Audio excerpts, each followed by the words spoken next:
भजमन नारायण नारायण नारायण। बोलिए वृंदावन बिहारी लाल की, धर्म की अधर्म का प्राणियों में विश्व का, गौ हत्या, गौ माता की, परम पूज्य धर्म सम्राट स्वामी श्री करपात्री जी महाराज की, अपने अपने सदगुरुदेव भगवान की, श्री वृंदावन बिहारी लाल की। हर हर। परम श्रद्धे श्री स्वामी माधवाश्रम जी महाराज एवं उपस्थित श्रोता महानुभाव, भक्ति स्वरूपा मातृशक्ति, आप श्रवण कर रहे हैं स्कंद पुराणोक्त वैष्णव खंड के कार्तिक महात्म्य को। प्रसंग चल रहा था कि कार्तिक मास में कल क्या खाना चाहिए, क्या नहीं खाना चाहिए, और उसी क्रम में दीपदान की विशेष महिमा है। कार्तिक के महीने में ब्रह्मा जी महाराज देवर्षि नारद को संबोधित करते हुए कहते हैं, मनुष्य ने अपने समग्र जीवन में जो ज्ञाताज्ञात अनुचित कर्म किए हों या बन गए हों, वो सब कार्तिक मास में दीप समर्पण करने मात्र से, दीपदान करने से नष्ट हो जाते हैं।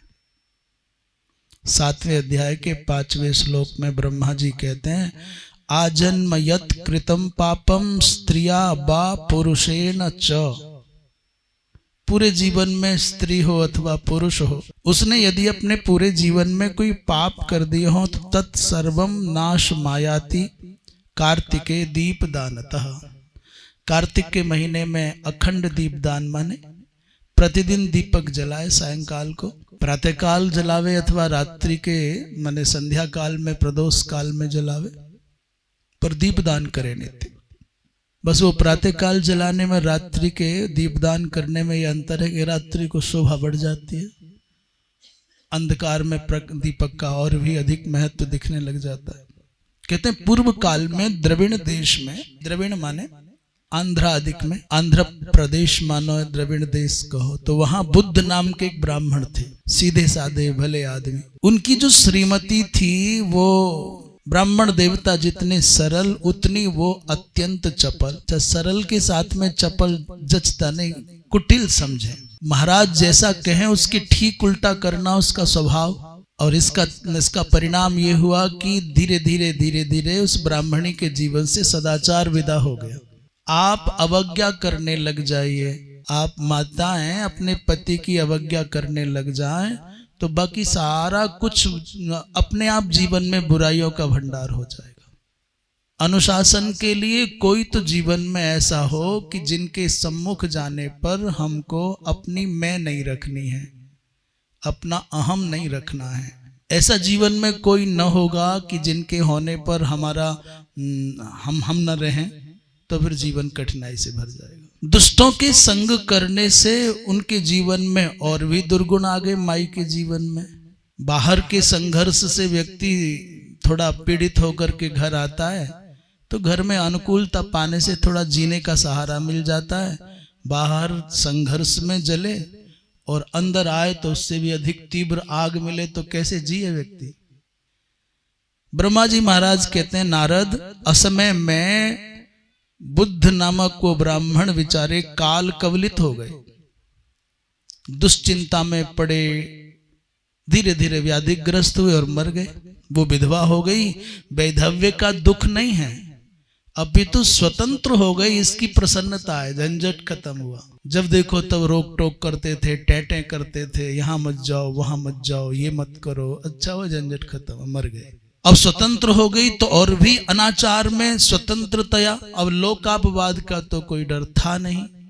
पहले हमारे भारतीय सामाजिक परिवेश का जो वातावरण था उसमें बालक डरते थे, पड़ोस वाले चाचा जी ने देख लिया है, वो ताऊ जी ने देख लिया है, दादाजी देख लेंगे तो क्या कहेंगे। आजकल अपने माता पिता से बिल्कुल लज्जा नहीं है, देख लेंगे तो क्या करेंगे।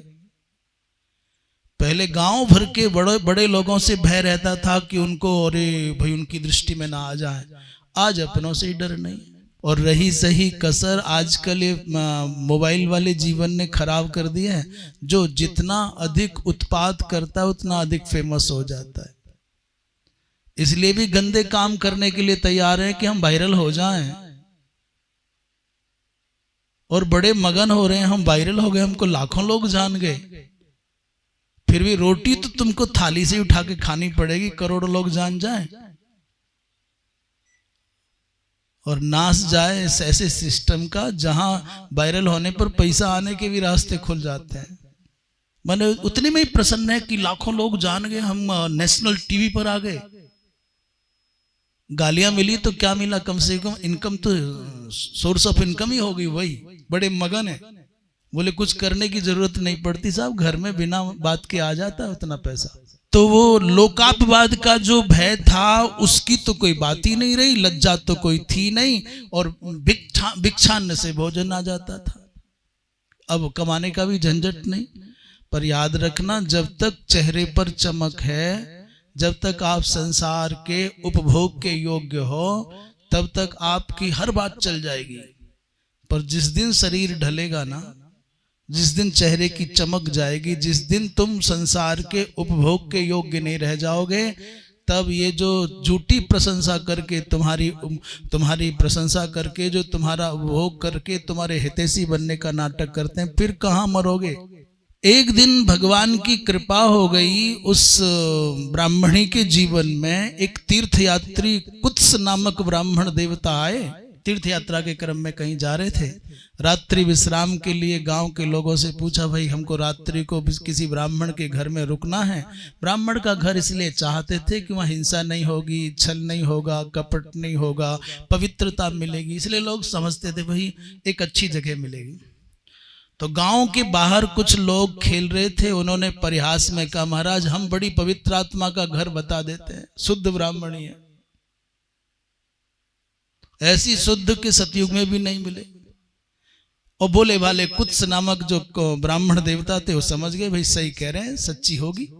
पहुंच गए घर पहुंचे तो उसको लगा भाई तो घर बैठे, अब मुझे बाहर जाने की आवश्यकता ही नहीं है। रात्रि को उसकी कुचेष्टाओं को देखा तो कुत्स नामक ब्राह्मण ने उसके दुष्चारित्र को देख करके भर्त्सना की और शरीर की अनित्यता का उपदेश दिया, परमात्मा की भक्ति की महिमा का वर्णन किया। और कार्य मूर्खे, कार्तिक का महीना है, तेरा ब्राह्मण कुल में जन्म हुआ है, हे दुर्भाग्यशीले, हे वैधव्य करदम संलिप्ते, वैधव्य की कीचड़ में लिपटी हुई अभागिन, कार्तिक में स्नान कर, कार्तिक में दीपदान कर, 1 लक्ष वर्ती का 1 लाख बत्तियों का दीपक जला, लक्षार्चन कर, भगवान की प्रदक्षिणा कर, तेरे पाप नष्ट हो जाएंगे। कुत्स ने फिर पूर्व काल की कथा सुनाई। पूर्व काल में देवी एक हरिकर नाम के ब्राह्मण थे, कुसंग के कारण, कदाचार के कारण उनका ब्राह्मणत्व नष्ट हो गया, आचार भ्रष्ट हो गए, किसी बेश्या के संसर्ग में आ गए, जुआ खेलने लग गए। जब द्यूत में सब धन आदिक नष्ट हो गया, तो धन नष्ट हो गया तो उस बेश्या ने भी उनका परित्याग कर दिया। बेश्या कब तक? जब तक धन हो, उसने त्याग दिया उनको। तो बेचारे कहीं के रहे नहीं। एक साधुओं की टोली मंडली अयोध्या जा रही थी, उन साधुओं के संग में लग गए, कहीं और जाने का ठिकाना था नहीं, कोई और पूछता था नहीं। साधु बेचारे बड़े भोले होते हैं, उनको कुछ मतलब नहीं। साधु तो सचमुच इतने भोले होते हैं, कोई 10-5 किलो फल ले आए, मोटी मोटी फूलन की माला ले आए, दंडवत कर ले प्रणाम, और 100, 200, 500 रुपया चढ़ा दे, उनको लगता है देवता आ गया, बड़ा जोर का भगत है। ये नहीं पूछेंगे रे कहाँ गड़बड़ करके आया है, कहाँ से क्या, नहीं बस आ जा भगत। और वो दंडवत प्रणाम कर लेता है तो लगता है साक्षात हमारा अपना सगा वाला है। और कहीं वो कह दे गुरुदेव मैंने स्वप्न में आपको देखा था, आज मेरा जीवन धन्य हो गया, मेरी दीक्षा सपने में आपसे संपन्न हुई थी, आज प्रत्यक्ष दर्शन कर रहा हूं, तो मैं अब कहीं जाना नहीं। तो महाराज बेचारे भोले महात्मा, वो छल कपट करते नहीं, तो ये भी नहीं समझते कि दूसरा भी करता होगा। वो सोचते हैं हम कोई सामान्य व्यक्ति हैं, दूसरे के सपनों में आने लग गए हम। सचमुच महात्माओं को, बेचारे भोले महात्माओं को बहकाना बहुत आसान। पहले आश्रम, आजकल तो सब आईडी वगैरह हो गए ना, आधार कार्ड आदि देखे जाने लग गए। पुराने टाइम में क्या पता किसी को कौन क्या करके आए, बस मुंडन करा के आ जाओ और आश्रम में झाड़ू लगाने लग जाओ, महारे भगत आ गया सेवा करता है, गौ सेवा करते रहो। तो कितने बहुत सारे लुटेरे पुलिस से बचने के लिए चुपचाप बेचारे टाइम पास कर लेते थे महात्माओं के आश्रमों में। साधुओं की संगति के कारण ये तीर्थ यात्रा परायण होकर के अयोध्या पहुंच गया, अर्थात किसी जन्म का कोई पुण्य जग गया। अयोध्या पहुंचा, सरयू में स्नान हो गया महात्माओं के संग, और महात्माओं को भिक्षा मिल जाए तो इसको भी संग में मिल जाए, वो भी राम राम करे तो ये भी राम राम करे। दूसरे लोग इसको भी महात्माओं का सेवक समझने लग गए, महात्मा जैसा ही समझने लग गए। एक दिन, किसी दिन ये मौका लगा, किसी धनिक ब्राह्मण के घर में पहुंच गया। कार्तिक का महीना था और बुझते हुए दीपक को इसने, दीपक बुझ रहा था, किसी दूसरे का दीपक, अपना दीपक भी नहीं है, बत्ती ठीक कर दी, दीपक बढ़ा दिया, दीपक जल गया। उस दीपक को प्रज्वलित करने के कारण जो पुण्य प्राप्त हुआ, उतने से इसकी मुक्ति हो गई। माने हमारा ही दीपक हो, अपना ही दीपक हम कार्तिक में भगवान के निमित्त जलावें, वो तो ठीक है, पर किसी और के बुझते हुए दीपक को ठीक कर दिया तो उतने से कल्याण हो गया। इसलिए देवी अभी समय है, कार्तिक का महीना है, दीपदान करो, इसी से तुम्हारा कल्याण हो जाएगा। ऐसा कह करके कुत्स नामक ब्राह्मण ने उसका घर छोड़ दिया, रात को रुके नहीं, फिर वहां किसी दूसरे के यहाँ जाके रुक गए। वो विधवा ब्राह्मणी ने सोचा कि भाई ये तो कोई संत नहीं, भगवान की कृपा ही चल करके आई है, ये जगाने आए।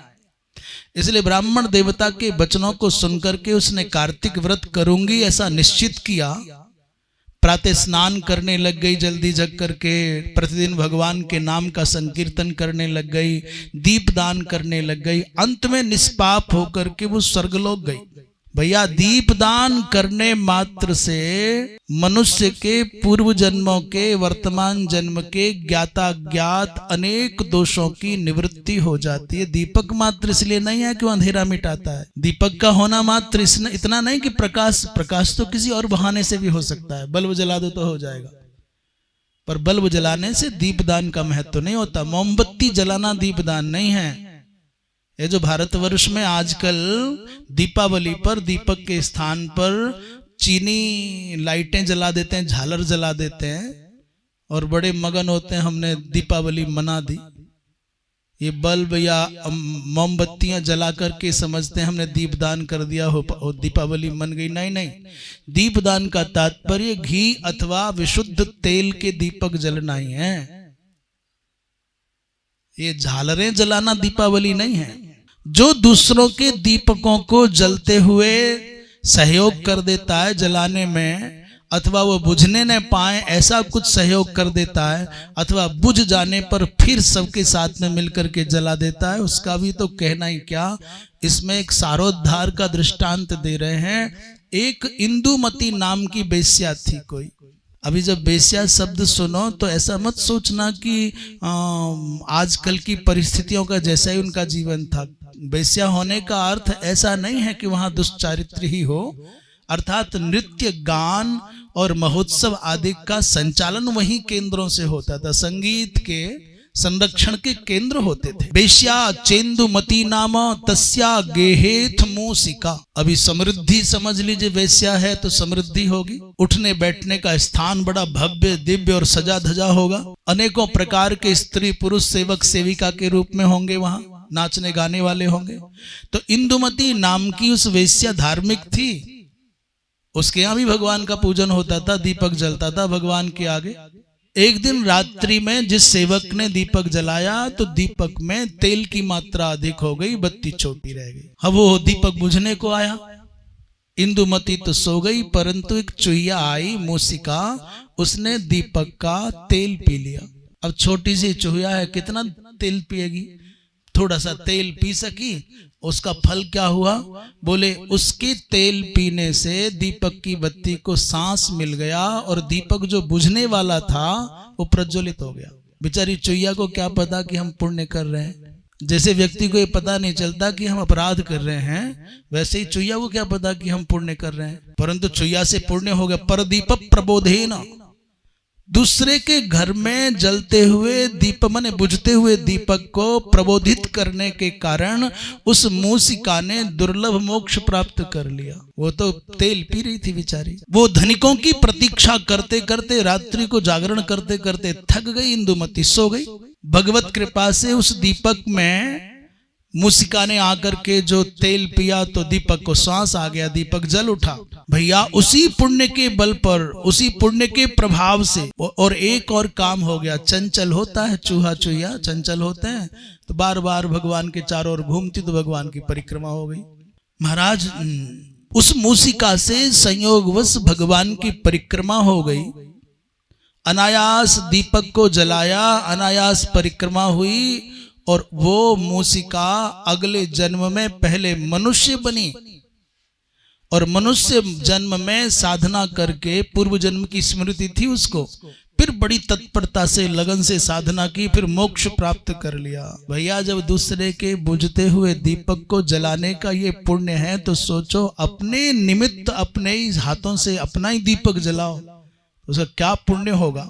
कहते हैं आकाश दीपक जलाने का और विधान है कार्तिक के महीने में। आकाश दीपक जलाने का क्या विधान है? पितरों को मार्गदर्शन किया जाता है। कहते हैं हे नारद, ब्रह्मा जी महाराज कहते हैं कार्तिक के महीने में प्रातः काल स्नान करके पूरे समग्र मास में देव मंदिर में आकाश दीपक जलाया जाता है और उस पुण्य के प्रभाव से दीपदान करने वाले का फिर संसार में पुनर्जन्म नहीं होता। पूर्व काल की बात है, कोई निष्ठुर नाम का लुब्धक था। लुब्धक माने व्याध। अब जब नाम ही निष्ठुर है तो और व्याध जाति का है, अब क्या बाकी शेष रह गया? व्याध माने पशुओं की, पक्षियों की हिंसा करने वाला।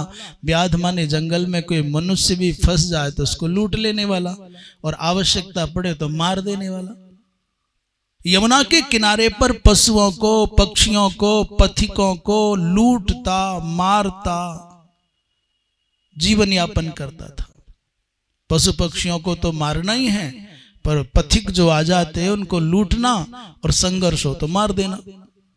एक समय की बात है, चोरी करने के निमित्त वो विदर्भ नगर में गया और वह सुमति नाम के एक राजा थे। सुमति नाम के राजा चंद्र शर्मा नामक ब्राह्मण की आज्ञा से हरि मंदिर में नित्य आकाश दीप जलाते थे।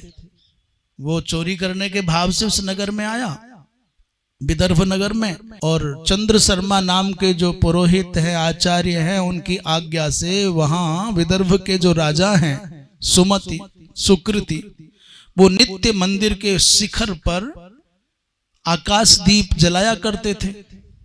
निष्ठुर नाम के व्याध ने वहां उसी समय आकर के राजा सुकृति जो आकाश दीप जला रहे हैं उसको देखा। मंदिर के शिखर पर दीपक जला रहे हैं। सहसा एक अचानक ऐसी अद्भुत घटना घटी कि दीपक, बड़ा दीपक, और घृत से पूरित करके दीपक जलाया शिखर के पास में स्थान पर। उसी समय एक बड़ा भारी गीध आया और उसने, वो गीध ने अपनी चोंच में दीपक उठाया और दीपक लेकर के वृक्ष की शाखा पर आ गया। जी भर के दीपक में से तेल पी लिया। घी या तेल का दीपक था तो तेल पी लिया। अब भैया उसी समय एक बिल्ली आ गई। ये वृक्ष की शाखा पर बैठा बैठा गीध तेल पी रहा था, तब तक बिल्ली ने झपट्टा मारा और उसने, बिल्ली ने गीध को पकड़ लिया। दोनों में संघर्ष हुआ और दोनों पाषाण पर गिर गए और दोनों मर गए। न बिल्ली बची न गीध बचा। और मर कर के दोनों को दिव्य देह प्राप्त हुआ, विमान पर बैठे जाने लग गए। अभी अभी यहाँ बिल्ली थी, अभी अभी यहाँ गीध था, और ये विमान कहाँ से आ गया? विमान पर दो दिव्य स्वरूप बैठे हुए, ये कौन है? इस दृश्य को देख करके चंद्र शर्मा के मुख से कथा सुनी थी राजा ने, तो ये कथा इनके मुख से व्याध ने भी सुन ली। और वो व्याध सुन रहा है कि ये आकाश दीप राजा समर्पित करता है। व्याध इस बात को देख भी रहा है, कथा भी सुन रहा है, और ये आश्चर्य पड़ गया कि एक गीध आकाश दीप के तेल मात्र को पीने से, उसके साथ संघर्ष करने मात्र से बिडाल माने बिल्ली दोनों अपने स्वरूप को छोड़ करके दिव्य रूप धारण करके आकाश में विमान पर बैठ करके जा रहे हैं, तो व्याध ने हिंसा का भाव त्याग दिया। भगवान न जाने ऐसा क्या हुआ कि इस दृश्य को देखकर, इस कथा को सुन करके उनके मन से हिंसा का भाव चला गया। उसने पूछा, महाराज ये बिल्ली और गीध कौन थे जो अभी अभी कथा सुन करके मुक्त हो गए हैं? जब ये झगड़ा कर रहे थे बिल्ली और गीध, उस समय चंद्र शर्मा महाराज सुकृति को इस आकाश दीप की महिमा से संबंधित आख्यान सुना रहे थे। और वो आख्यान केवल राजा ने नहीं सुना, केवल बिल्ली और गीध ने नहीं सुना, अपितु व्याध ने भी सुना। और पूछा, महाराज ये दोनों कौन थे? गीध ने व्योमदीप माने आकाश दीप का तेल पिया, तो चंद्र शर्मा कहते हैं, व्याध पूर्व जन्म में ये जो बिल्ली है, ये पूर्व जन्म में श्रीवत्स गोत्र का देव शर्मा नामक ब्राह्मण था। मार्जार बन करके, बिडाल बन करके आया है। इसका दोष क्या था महाराज? ब्राह्मण होकर के, श्रीवत्स गोत्रीय ब्राह्मण होकर के ऐसा क्या दूषित कर्म हो गया जो बिलार बनना पड़ा, बिडाल बनना पड़ा? बिलार में और बिल्ली में अंतर होता है। बिल्ली स्त्रीलिंग हो गई, बिलार माने पुरुष हो गया। तो ये चंद्र शर्मा ब्राह्मण बड़े उच्च कोटि के साधक थे, बड़े तत्वदर्शी थे। इन्होंने कहा कि भाई ये जो देव शर्मा नामक ब्राह्मण था, इससे अपराध ये बना, ये देवताओं के द्रव्य का अपहरण करता था। देवताओं का द्रव्य कैसे हरण किया जाता है? बोले अहोबल नाम के नृसिंह मंदिर में पुजारी था, उस राज्य के महाराज ने इनको नियुक्त किया और कार्य सौंपा कि नित्य दीपक जलाओगे, नित्य भोग लगाओगे, ये पूजा का संभार, ये पूजा का द्रव्य। तो देवताओं के निमित्त जो घी और तेल के पीपा आते, ये उठा करके अपने घर ले जाता। ये देव द्रव्य को, घी को, तेल को अपने घर में ले जाता, कुटुंब का पोषण करने लगता। ऐसी परिस्थिति में घर की माताओं को जागरूक हो जाना चाहिए, चौकन्ना हो जाना चाहिए। घर की माताएं जब श्रीमान जी के द्वारा अतिरिक्त धन लाने पर प्रश्न करने लग जाए ना, कहां से लाए, क्यों लाए, कैसे आया, और पता चल जाए कि अनुचित मार्ग से आई है संपत्ति, ये धन, तो सावधान हो जाए, क्योंकि दूषित धन घर आएगा तो सबसे पहले बच्चों के संस्कार खराब हो जाएंगे। शुरू में नहीं पता चलेगा, परंतु वृद्धावस्था में जब आपकी सेवा ना हो रही हो, तब समझ लेना कि हमारे घर में दूषित धान्य आया, दूषित अन्न आया। और वृद्धावस्था में आपकी सेवा हो रही है तो समझ लीजिए भगवान की बड़ी कृपा, ठीक ठीक है। ये जो ऊपरली कमाई है कि ऊपर से कमा करके लाएं, क्या है ऊपरली कमाई? तुरंत कहते नहीं हमें ऊपरली वाली कमाई नहीं चाहिए, हमें तो निचली वाली ठीक है, हमें तो सही सही धन चाहिए। हमें नहीं खाना पूड़ी पराठा, हम रूखी रोटी खाएंगे, परंतु परिश्रम का, ईमानदारी का, कम धन हो उससे निर्वाह करेंगे, बेईमानी का ना हो। दूसरे धन को भी, दूसरे द्रव्य को, जैसे भगवान के लिए पूजन के निमित्त वस्त्र आया, और मंदिर में पूजा करने वाले कोई बुरे नहीं होते। कोई अर्चक की भूमिका में जो महानुभाव हैं वो कोई निंदा बुरे नहीं है। बुरा क्या? बोले वृत्ति बुरी हो जाए तो वही बहुत घातक हो जाएगा। आया वस्त्र भगवान के निमित्त, और वस्त्र को देखते ही साड़ी आई है भगवती के लिए, और मन में आ जाए ये तो मेरी श्रीमती पर बहुत अच्छी फवेगी, तो वो भाव दूषित पदार्थ हो गया। किसी ने रसगुल्ले भेजे, भगवान को भोग लगाना है, रबड़ी भेजी, और रबड़ी को देखते ही जीव ने स्वाद ले लिया, तो वो द्रव्य भाव दूषित हो गया। ये दोष आ जाता है दुर्वृत्ति के कारण अर्चक में। इसलिए जहां जहां कहीं भी मंदिर के पुजारी के लिए देवल शब्द का आदि का जो निंदापरक भाव लिया गया है, उसका उद्देश्य ये नहीं कि मंदिर में पुजारी बनना दोष है। भैया मंदिरों में ब्राह्मण अर्चक नहीं होंगे तो कैसे मर्यादा सुरक्षित रहेगी? तो वह उद्देश्य ये नहीं है कि वहां पुजारी होना पाप है, अपितु दुर्वृत्ति का होना, ये भाव दूषित पदार्थ भगवान को भोग लगाना, ये दोष हो जाता है जो पतन का कारण बन जाता है।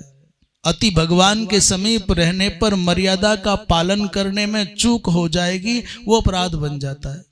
इसलिए जो परंपरागत आचार्य कुल होते हैं, जैसे हमारे गोस्वामी परंपरा के उपासना क्रम के परिवार हैं, उन परिवारों में पहला जो प्रशिक्षण दिया जाता है, शिष्य प्रशिष्य पुत्र प्रपौत्र आदि को पूर्वाचार्य वृद्धाचार्य कहते हैं, लाला ये ठाकुर जी है, खिलौना मत मानियो।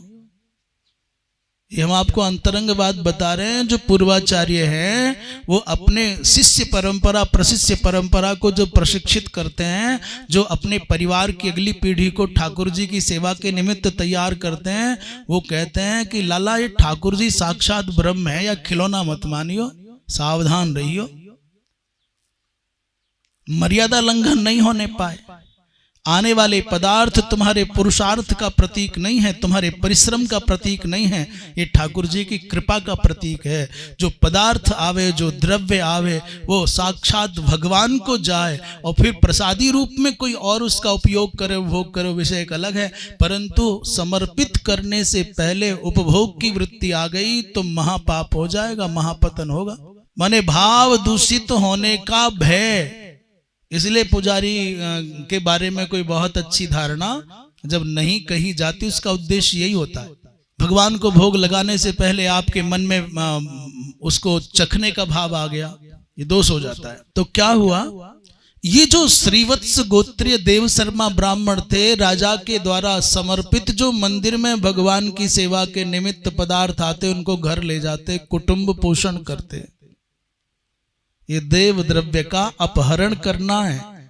उसके कारण, उस पाप के कारण ये मरे तो पापात्मा कालसूत्र नामक नरक में, महारौरव नरक में और असीपत्र वन आदि नरकों के दुख भोग करके ब्रह्म राक्षस बने।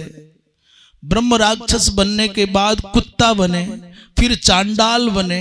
अब इस जन्म में अनेकों अनेकों सैकड़ों प्रकार की पीड़ाओं को भोगते भोगते अंत में मार्जार मने बिड़ाल बने, और आकाश दीप की महिमा सुन करके आज ये पाप मुक्त हुए हैं। तब जाकर के ये दिव्य स्वरूप धारण किए स्वर्ग जा रहे हैं। मार्जार पिछले जन्म के देव शर्मा नामक श्रीवत्स गोत्रीय ब्राह्मण थे। इसलिए आज जो कुछ अपनी समझ से, अपनी दृष्टि में बहुत ऊंचाइयों पर बैठे हैं, वो किसी अहंकार में ना रहें, किसी भ्रम में ना रहें। पैर फिसलते ही नीचे गिरने का भय बना रहता है। ये बड़प्पन जो कृत्रिम बड़प्पन है, जो क्षणिक बड़प्पन है, ये कोई स्थायी है ऐसा नहीं है। और जो लोग अपने आप को ये माने बैठे हैं कि हम तो हीन जाति के हैं, हम तो किसी लायक ही नहीं हैं, हम क्या करें, वो ग्लानि में ना गलें। भगवान के नाम के आश्रय में इतनी सामर्थ्य है, ऐसा अद्भुत सामर्थ्य है कि जो सबसे पीछे खड़ा है उसे देर नहीं लगती, भगवान को सबसे आगे खड़ा कर देगा। एक बहुत लंबी लाइन लगी थी, बहुत लंबी लाइन। सबसे पीछे जो व्यक्ति खड़ा कह रहा, भाई हम क्या कर सकते हैं, हम तो, हमारा तो नंबर आएगा कि नहीं आएगा पता नहीं। सबसे पीछे खड़ा बेचारा मन में सोच रहा था हमारा नंबर आएगा कि नहीं आएगा, खिड़की तब तक बंद हो जाएगी। आगे जो खड़े थे वो बड़े गर्व से, मैं पहले नंबर पर, मैं दूसरे नंबर पर, मैं तीसरे, अपने कॉलर ऊपर कर रहे। तब तक सिस्टम ने कहा भाई परिस्थितियों के कारण कार्य क्षेत्र बदला जाता है, अभी उधर का काउंटर बंद हो गया, इधर दूसरी तरफ वाला काउंटर शुरू हो गया है, अपना मुंह बदल ले, दिशा मोड़ ले। तो जो सबसे पीछे खड़ा था वो, और जो सबसे आगे अपना कॉलर ठीक कर रहा था, ये हमको असंभव लगता है पर उसके विधान में असंभव नहीं है।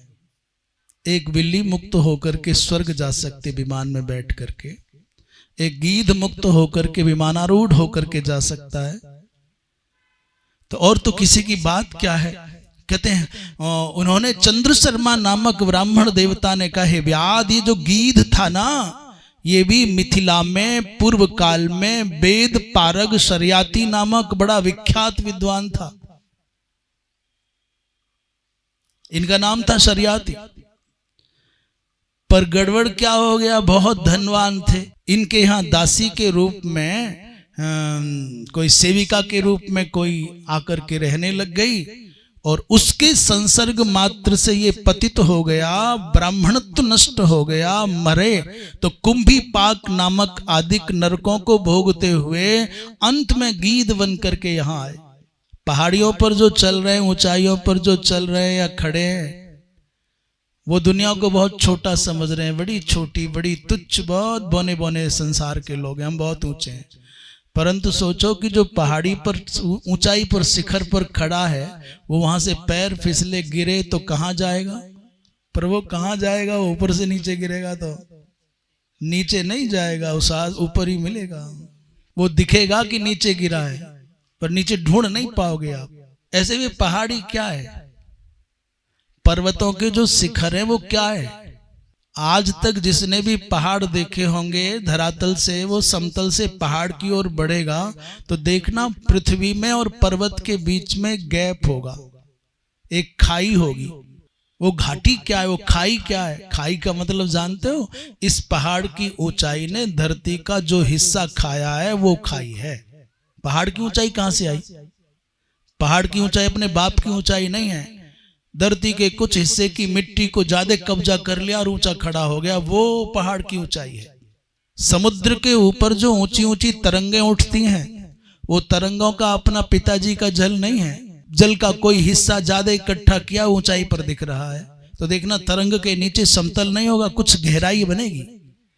जैसे पर्वत के नीचे गहराई बनेगी, फिर पृथ्वी शुरू होगी। तो जो ऊंचाइयों पर बैठे हैं उनके जीवन में यदि स्खलन होगा, वो यदि पतित होंगे तो बहुत नीचे जाकर के गिरेंगे। और धरती पर जो चल रहा है, धरती पर चलता हुआ व्यक्ति गिरेगा तो कहां गिरेगा?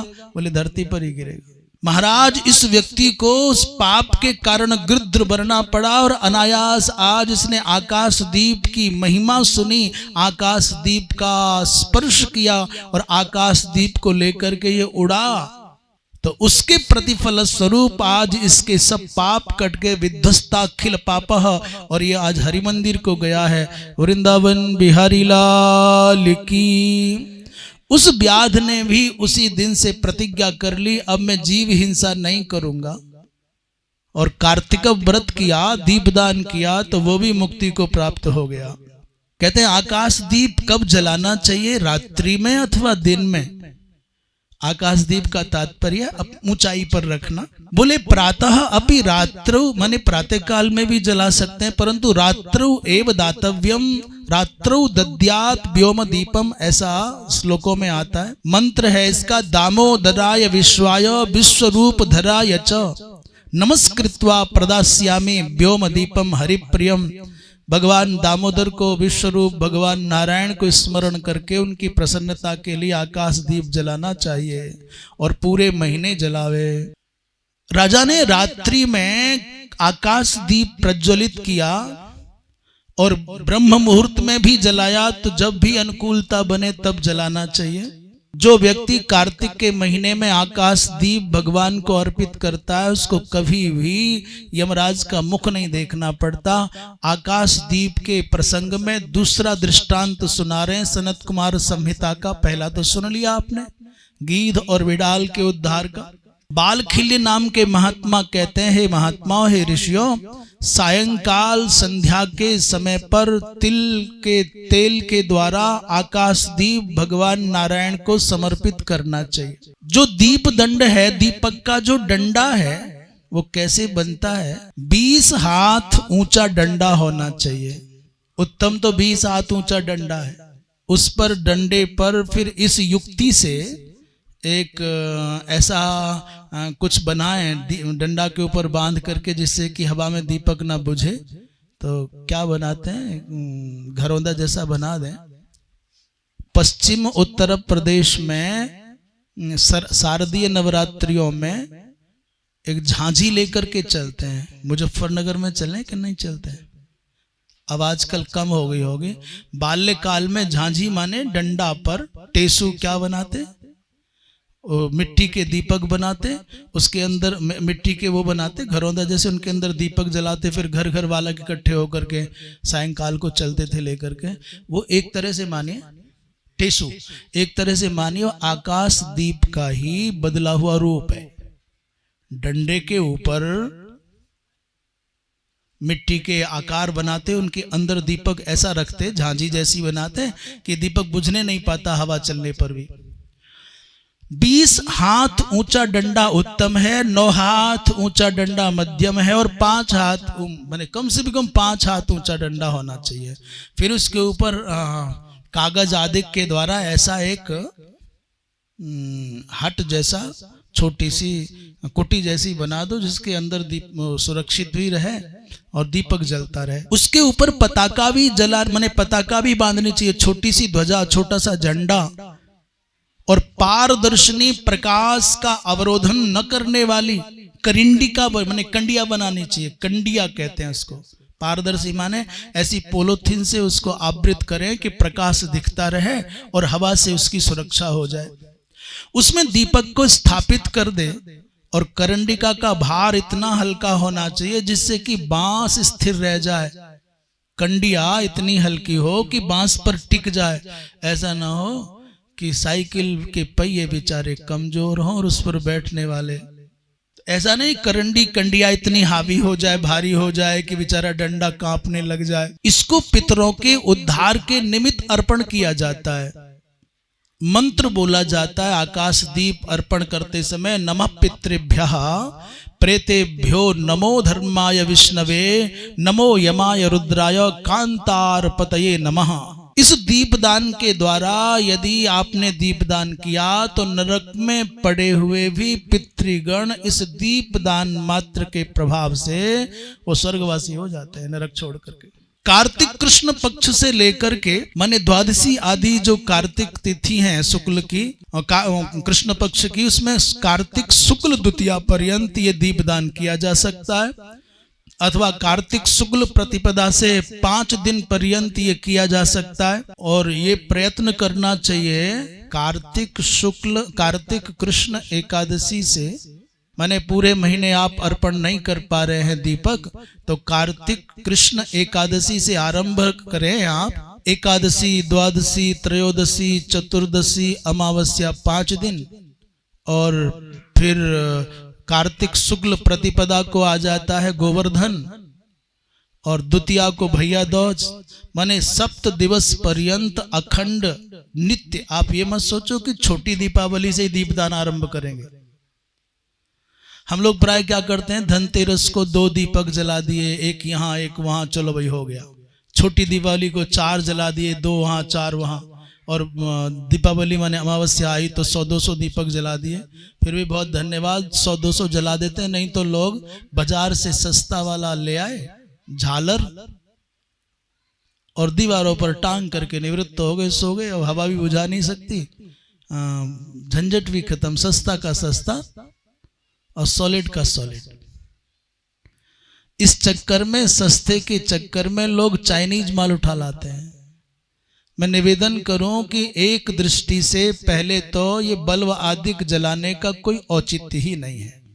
शास्त्र की दृष्टि से विचार करें तो दीपावली पर बल्ब आदि, मोमबत्ती आदि नहीं जलाना चाहिए। मोमबत्ती का तो क्या भरोसा कि क्या क्या साधन उसमें जुड़ा हुआ है। जैसे मोमबत्ती कह रहे हैं, इतना दुनिया में मोम बनेगा कहां से, किन किन साधनों से वो पदार्थ बनाए जाते हैं, उसका कोई भरोसा नहीं। इसलिए सनातन धर्मावलंबियों को तो मन में ये धारणा दृढ़ कर लेनी चाहिए कि हमको दीपक जलाना है, 100 नहीं जलाने, 2 जलाने हैं, पर घी अथवा तेल के जलाने। उसमें भी घी शुद्ध ना मिले तो बाजार वाला घी तो बिल्कुल मत लाओ, भले ही तेल का दीपक जलाओ, पर मोमबत्ती 1000 भी जलाओ, 1 लाख भी जलाओ, और 1 करोड़ भी तुमने बल्ब और झालर जलाए, उसका कोई अर्थ नहीं है। 1 दीपक जलाओगे तो उसका पुण्य होगा, पर 1000 मोमबत्तियां जलाओगे तो उसका कोई पुण्य होना ही नहीं है। हिंदुओं की तो बुद्धि पर ऐसे पर्दा पड़ा है, ऐसे पत्थर पड़े हैं। ये तो जन्मदिन आता है, अभागा ये मनुष्य, ये हिंदू, ये सनातन धर्मावलंबी तथा कथित धार्मिक हिंदू, ये जन्मदिन आने पर मोमबत्ती बुझाता है। अभागा, मोमबत्ती ना जलाने का कोई अर्थ और ना बुझाने का कोई अर्थ। हमारे हिंदुओं में दीपक बुझना अपशकुन माना जाता है, पर न जाने किसकी नकल करते हैं कि नहीं मोमबत्ती बुझाना है। क्या क्यों बुझाना है भैया? और बुझाने का पाप मोल लो, जलाने की आवश्यकता क्या है?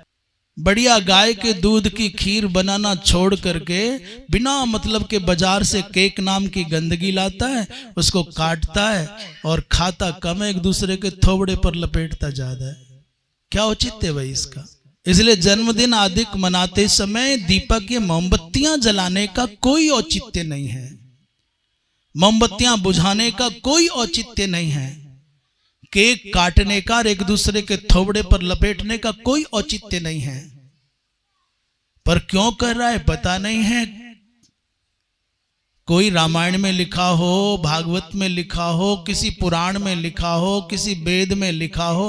फिर जैसे मुसलमान अपने किसी भी कार्य को करने में कुरान को प्रमाण मानने की बात करते हैं, जैसे ईसाई कुछ भी करने से पहले बाइबल को प्रमाण मानने की बात करते हैं, ये हिंदू के विचारों पर क्यों वज्रपात हुआ है? वो अपना कुछ भी करते समय शास्त्रों को प्रमाण क्यों नहीं मानता? प्रत्येक हिंदू को ये जन्मदिन मनाने की प्रक्रिया अपनाने के लिए पूछना चाहिए, भाई शास्त्रों का क्या स्वरूप है, क्या करना चाहिए। पर हिंदू किससे पूछता है? बोले फिल्मों से। कौन सी फिल्म में कैसे जन्मदिन मना है, कौन सी फिल्म में कितने फटे सड़े गले जले और दिखावटी कपड़े हैं, वो नकल करता है। हिंदू वैसे बाल रखना चाहता है जैसे किसी नट नटकिया ने बना लिए हैं। हिंदू वैसे कपड़े पहनना चाहता है जैसे फिल्मों में पहने जा रहे हैं। तो हिंदू के लिए सबसे बड़ा आकर्षण का केंद्र और आदर्श का केंद्र रह गया है फिल्में। हैप्पी बर्थडे टू यू कौन से ग्रंथ में लिखा है भाई? इसलिए हमारे यहाँ दीपक बुझाने का विधान नहीं, दीपक जलाने का विधान है। दीपक बुझ जाता है तो अपशकुन माना जाता है, इसलिए सावधान रहना चाहिए। वृंदावन बिहारी लाल की। तो क्या करें भाई? दीपावली आने से 5 दिन पहले मान लो एकादशी, द्वादशी, त्रयोदशी, चतुर्दशी, अमावस्या, मिलके 5 दिन हो गए।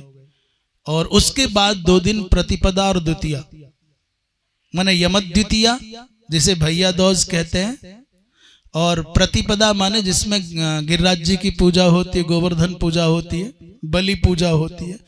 इन 5-7 दिनों में कूटागार, जिन घरों में कभी उजाला नहीं हुआ है, देवालयों में विशेषकर जिन मंदिरों में कभी कोई दीपक जलाने नहीं जाता है, दूर दूर जंगल में भी हमारी दृष्टि में आते हों, और नदियों के किनारे पर, मार्गों में, उद्यानों में, तालाबों के किनारे पर, प्रतोलीशु वृक्षों के मूल में, तुलसी की सन्निधि में प्रदोष काल में दीपदान करना चाहिए।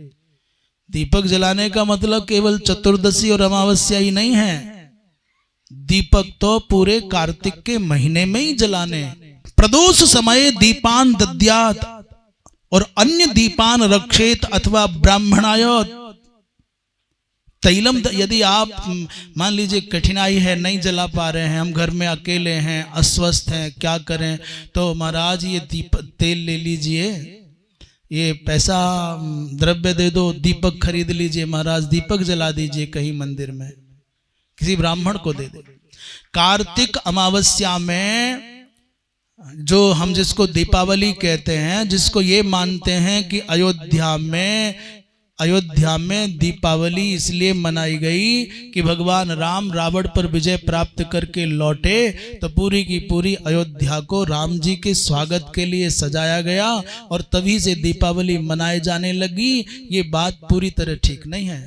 अरे बाबा, भगवान राम तो इस त्रेता में आए और संभवतः मुझे लगता है 24वें त्रेता में आए। ये 28वां कलयुग चल रहा है, पर काफी लंबा समय हो गया। परंतु भगवान राम के प्रादुर्भाव से पहले, अवतरण से पहले उनके पिताजी दशरथ जी महाराज सदा दीपावली मनाते थे। और दशरथ जी महाराज से पहले उनके पिता आज सदा दीपावली मनाते थे। उनसे पहले उनके पिताजी रघु हमेशा दीपावली मनाते थे। उनसे पहले उनके पिता प्रपितामह सदा दीपावली मनाते थे। भगवान राम के रावण पर विजय प्राप्त करने के बाद से दीपावली का उत्सव आरंभ हुआ है। ये बात पूर्णतया सत्य नहीं, ये भ्रामक है। दीपावली तो हमारा शाश्वत पर्व है सनातन धर्म का। राम जी के पिता प्रपितामह इत्यादि सब आप पहले से पितामह, पिता पितामह, प्रपितामह आदि पहले से मनाते आते थे। हाँ, संयोग ऐसा बना है कि वो राम जी के 14 वर्ष के बाद में पहली बार ये जो पहली दीपावली मनाई तो एक खुशी अतिरिक्त हो गई, इसलिए अयोध्या के लोगों ने बढ़ चढ़ करके दीपावली मनाई।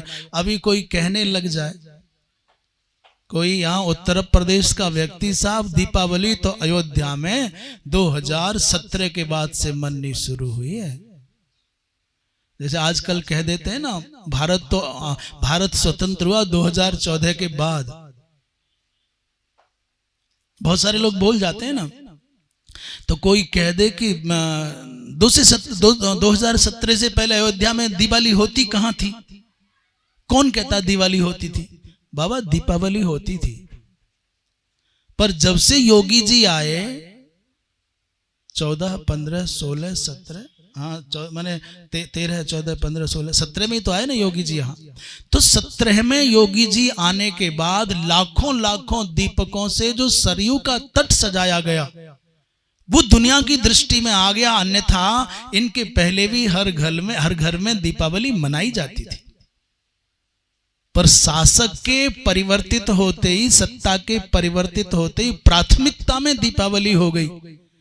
और योगी जी विभिन्न प्रकार के विघ्नों पर विजय प्राप्त करके जो सब प्रकार से निर्विघ्न होते हुए विजयी होते जा रहे हैं। और एक दिन ऐसा भी आएगा जब भारतवर्ष के शीर्ष पद को वो अलंकृत करेंगे, तो उसके मूल में इनके द्वारा अयोध्या में किया गया दीपदान का बहुत विशेष योगदान होगा। ये जो दीपदान कर रहे हैं ना, ये कोई सामान्य पुण्य नहीं है। तो ये मत समझना कि भगवान राम के अयोध्या आगमन पर ही दीपावली आरंभ हुई ना बाबा, ये बात नहीं है। हाँ, राम जी लौट करके आए और जो पहली दीपावली पड़ी तो फिर लोगों ने और उत्साह से और उमंग से और अधिक सज्जा के साथ में, भव्यता के साथ में मनाई, तो अधिक प्रसिद्धि हो गई। अन्यथा दीपावली तो सदा से मनाई जाती थी।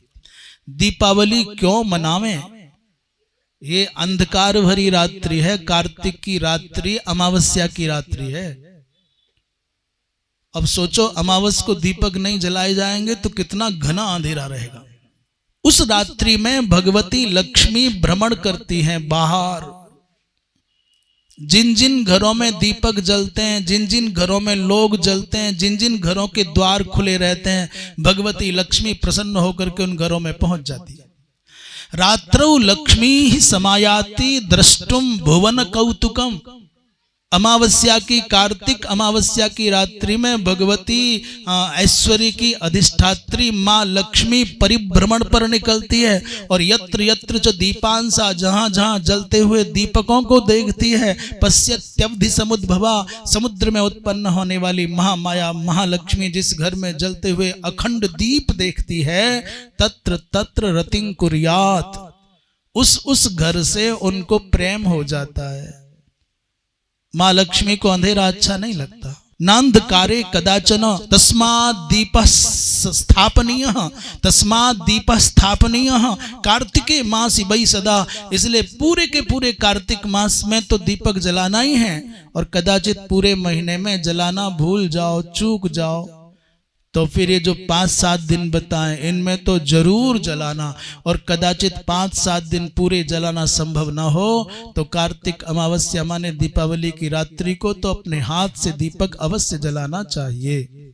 और फिर मैं बारंबार निवेदन करूं, ये बात कहां तक पहुंचेगी हमको पता नहीं, पर जो भी आप माताएं बहनें भाई बंधु ये बात सुने, वो चाहे बालक हो, चाहे युवान हो, चाहे वृद्ध हो, चाहे कोई हो,